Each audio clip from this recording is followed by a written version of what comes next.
Bonjour et bienvenue dans ce nouveau Culturama. Vous voulez vous perdre dans 1,8 km de dédale et savoir sur quoi ont délibéré les conseillers municipaux en 1793? Allons ensemble visiter les archives de la ville. Reportage. Tout le monde voit les archives comme étant juste les vieux papiers et en fait, dès qu'on le produit, dès qu'on le crée, c'est là où on fait les archives. Par exemple, là, le document que vous êtes en train de faire, la vidéo, c'est une archive du moment où vous l'aurez fini. Les archives ont trois fonctions. La première est la fonction administrative. Un organisme a besoin de se gérer quotidiennement et pour ce faire, il a besoin d'avoir les informations utiles pour ceci. Et donc les archives sont là pour ça. Il y a aussi une logique juridique afin de garantir des droits, que ce soit pour le citoyen, c'est-à-dire par exemple avec l'état civil, montrer qu'il est né ici ou qu'il vit ici avec le recensement, ou le droit de la collectivité, c'est-à-dire ce qu'elle achète, les différents projets qui sont en cours, c'est vraiment dans une logique juridique. Et le troisième, celui qui est le plus connu, c'est vraiment une logique historique.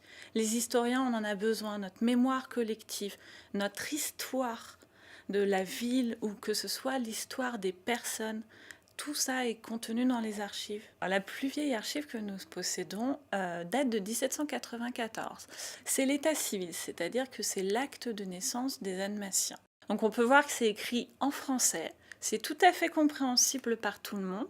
Il faut un petit peu d'exercice. Les recherches les plus fréquentes aux archives sont surtout des recherches généalogiques.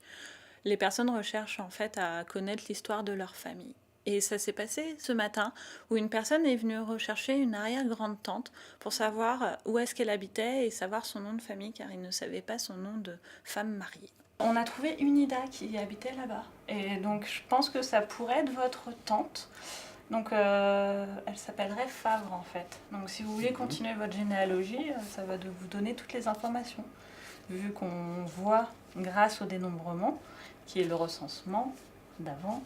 Donc nous avons l'année de naissance, le lieu de naissance, qui va vous permettre de quand même de trouver les autres actes de naissance, la nationalité. En fait, les archives, on a l'image d'une armoire que l'on ferme. Et en fait, maintenant, c'est à peu près la même chose. C'est des armoires avec des. Souvent, c'est dans des cartons, des boîtes d'archives. Que l'on met, c'est les unes après les autres. Et en fait, par exemple, à Annemasse, cela représente 1600 mètres linéaires. Donc, un mètre linéaire représente 1 mètre de documents l'un à côté de l'autre. Et c'est comme si on mettait 16 terrains de foot les uns à côté des autres.